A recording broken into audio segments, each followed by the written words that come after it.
We are going to be doing a baby boomer nail. So this is the traditional pink and white fade, just like my thumb here.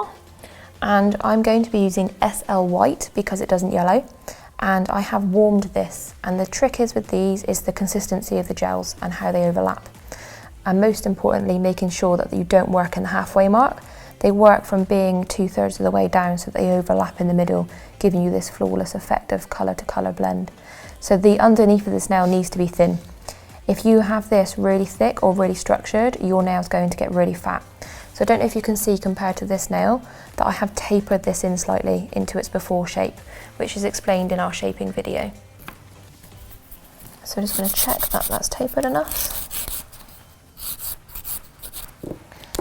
And then we're going to go on with, straight on with our SL white.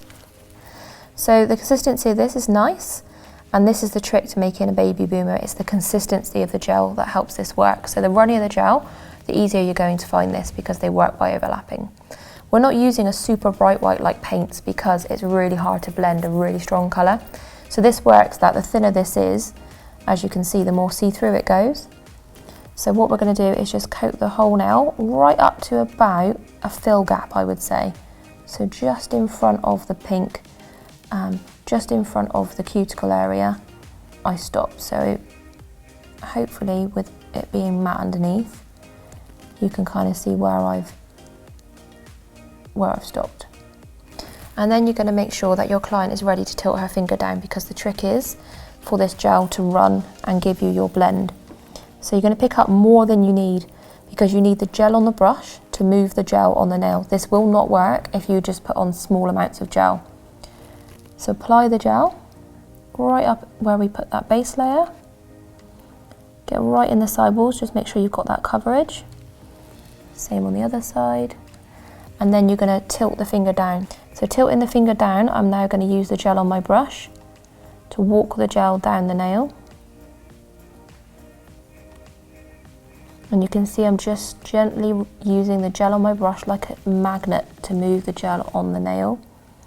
Rolling right around. Making sure that client keeps her finger tilted down, or you do. And then the excess gel that you don't need, just remember this is it now, not much else is going on top of this, so you shouldn't be again sloping off of the free edge. The excess gel just put back in the pot. And this gel levels beautifully. You can see that just leveling out by itself. Anything on the skin, make sure you get off. And that goes straight in the lamp. So that white has cured. And we're going to now apply our cover pink. So this just works by making sure you're going slow with this gel because it's a bit thicker. So before I apply it, I'm going to go in and get my cuticle application and my gel nice and tight around that skin area. And the same again, this gel, when it's thin, it goes quite see-through.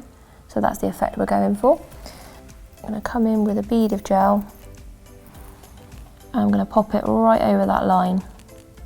This will sink back into that mapping layer that we made, so it will go nice and flush around the cuticle. And then just walk it down the nail. And what's going to happen is it's going to look like you're starting to run out.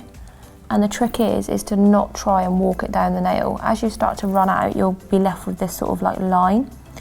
And you're just going to gently pull the edge of it and then press. Pull, press, pull, press, pull, press. If you've pulled too much, you can come around and flick back up, but just be careful that you don't reapply the gel where you take it off. So if you do this and you get gel on your brush, just make sure you take it off on a cloth. And again, most importantly, right now you're probably looking at this thinking, oh my goodness, that's really high here. But don't forget, we need some clear gel, so don't worry if it's lumpy and bumpy. As long as this colour fade and you're happy with that pink to white blend, the most important thing is the way it looks colour-wise and not the way it looks lumpy and bumpy. So just turn the hand over. This just pulls that colour away from the sidewalls, and make sure that again this is dropping over the nail bed area and where that blend is. just let it level. You should be seeing this bit being higher than the free edge area. That's the most important part. This pink will be filed a little bit as well. Turn back over just to check. Wonderful, and straighten the lamp. That pink has cured, and I'm just coming in with a clear gel that doesn't yellow, doing a very thin layer over the whole nail. Again, don't forget, if that pink's looking a bit thick, we're going to file it in a moment. We're just making sure that we've got something to file here without cutting into our white. And I'm just adding the clear gel right over the white area. So mapping layer over the whole nail, just clear gel over the white as structure. So what you should be seeing is this looking a little bit straighter along the top. Turn over for a few seconds, it doesn't need much, and then straighten the lamp. So that clear has cured, it shouldn't be yellow. And then we are going to shape this nail. So don't worry too much if you cut into your pink. This is the area that you shouldn't be filing into, but we have just protected that with clear gel. So I'm going to shape over this whole nail.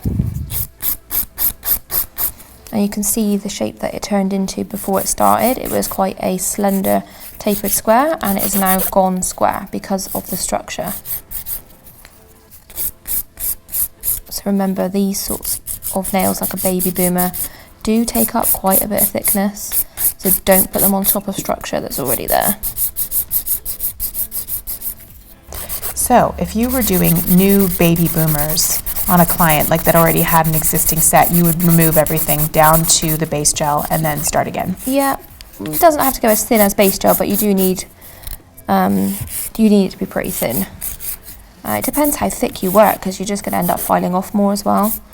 But just most importantly, like we do in our structure videos, just leave a little bit of length to play with so you don't thicken up that nail. Buffing block.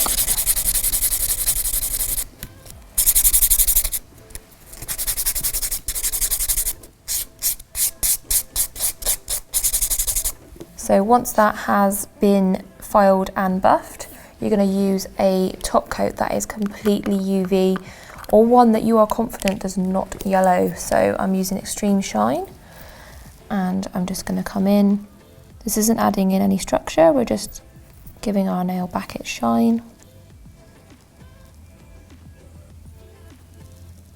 Coming right in, again, close as possible to our skin, but without touching it.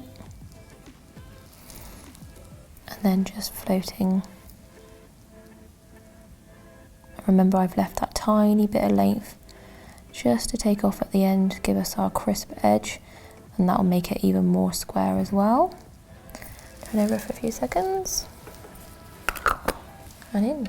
So that top coat has cured. I'm going to take the dispersion layer off, and I'm going to come in and I'm going to make sure I take off that little bit of length. And that is our baby boomer nail done. On our finish.